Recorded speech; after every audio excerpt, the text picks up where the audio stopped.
mentioned in Module 1, spirituality is a broad concept with room for many perspectives. There is no single, widely agreed upon definition.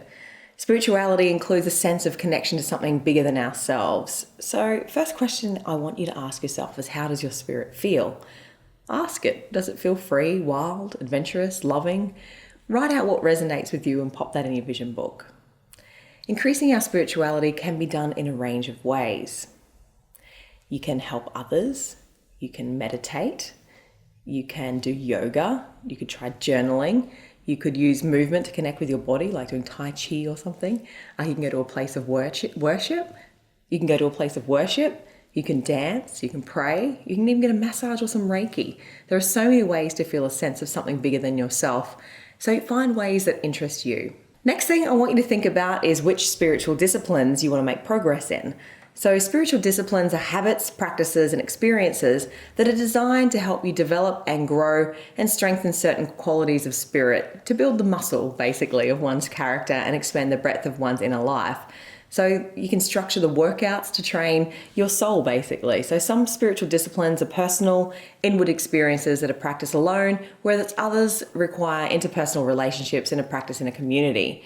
So there are a number of practices that might be considered spiritual disciplines. So these include meditation, prayer, fasting, simplicity, fellowship, journaling, chastity. There is numerous amounts of them. So think of ways that you can work your spiritual muscle and put it in your vision book.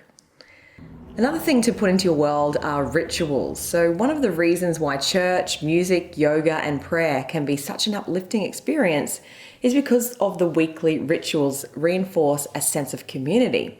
So you can experience those spiritual highs by attending church, but you can also do it through creating other rituals, be it through nature walks with a group of people in your neighborhood, or an annual trip with your family, or even a nightly dinner time routine in which each person shares one wonderful thing that happened to him or her that day.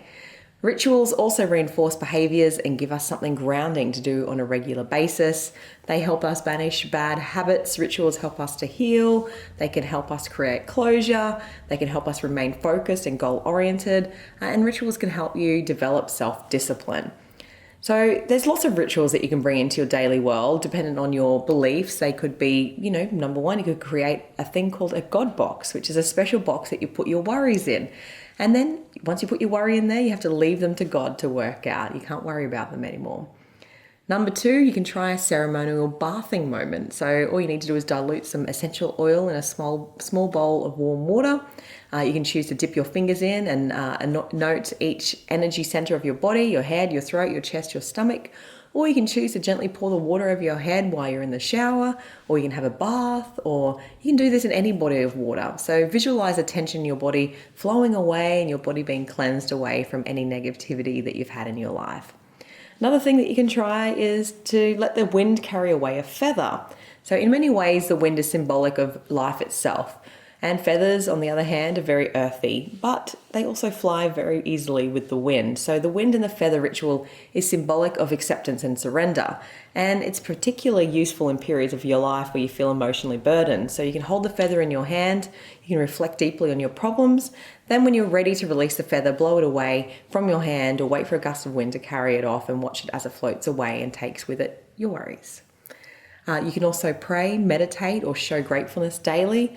Or you can even have a day of complete disconnection, no speaking to anyone, and just completely connect with yourself and the universe around you. There are literally hundreds of ways to connect to yourself and a higher spirit. So put some rituals into your vision book that you are committed to doing, and I'm sure you're going to enjoy them.